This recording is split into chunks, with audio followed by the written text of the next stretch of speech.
Assalamualaikum cikgu-cikgu dan kawan-kawan. Nama saya Amira Aini Alisha binti Muhammad Syarif Azizi dari kelas 6 Delta.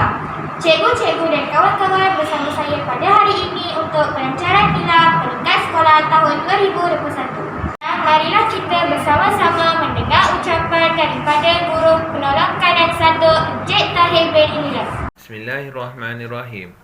Assalamualaikum warahmatullahi wabarakatuh. Yang berbahagia, Puan Guru Besar SK Felda Sebertak, Puan Nur Zailan binti Abdul Manaf, barisan JPK, guru-guru serta anak didik yang dikasihi sekalian. Nilam adalah nadi ilmu amalan membaca, satu program yang memupuk minat membaca di kalangan murid sekolah. Pada awal tahun ini, banyak masa yang kita habiskan di rumah.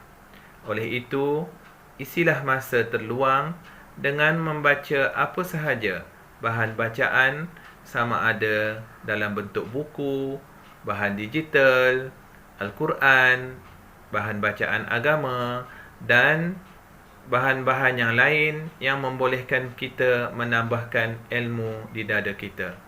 Marilah kita sama-sama menjayakan program Nilam ini untuk kebaikan kita bersama dan kebaikan sekolah kita.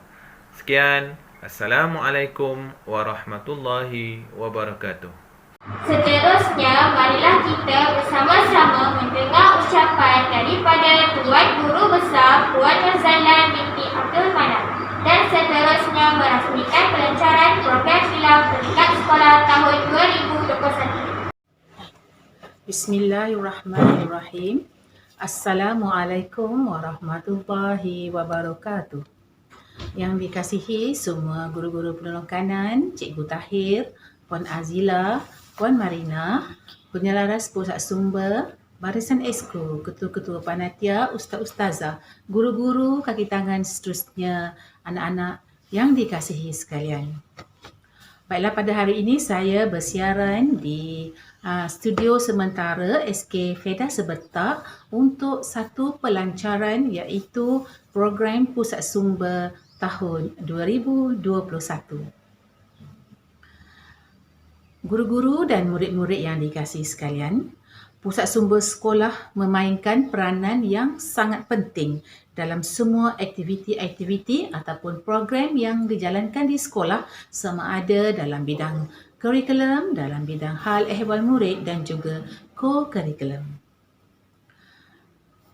Pada tahun ini, aktiviti-aktiviti agak berbeza sedikit kerana kita berada dalam norma baharu selepas pandemik COVID-19.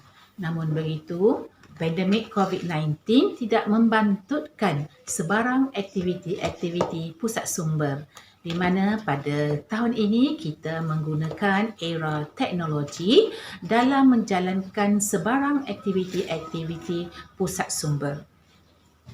Walaupun sekolah hampir dibuka sepenuhnya pada minggu hadapan,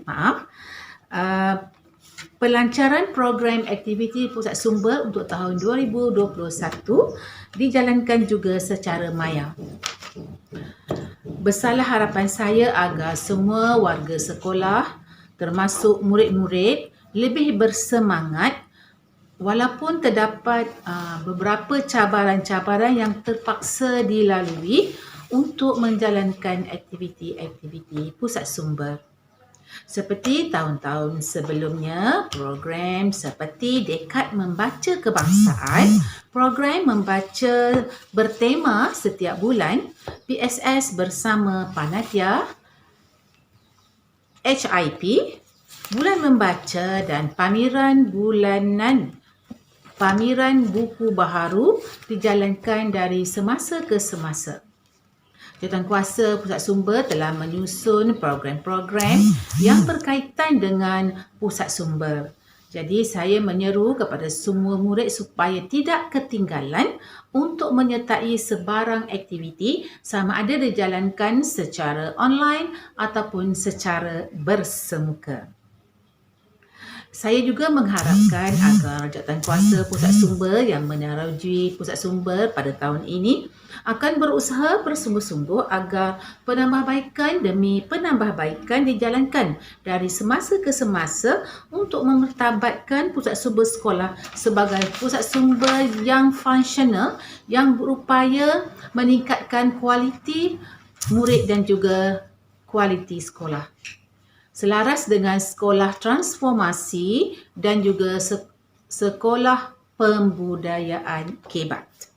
Syabas dan tahniah diucapkan kepada semua Jawatankuasa Pusat Sumber yang telah dan akan menjalankan semua aktiviti-aktiviti pada tahun 2021. Jadi dengan lafaz yang mulia, Bismillahirrahmanirrahim, saya merasmikan program Pusat Sumber Sekolah untuk tahun 2021 bagi Sekolah Kebangsaan Fedah Sebetak STARS 2021. Sekian, wabillahi taufiq wal hidayah. Wassalamualaikum warahmatullahi wabarakatuh.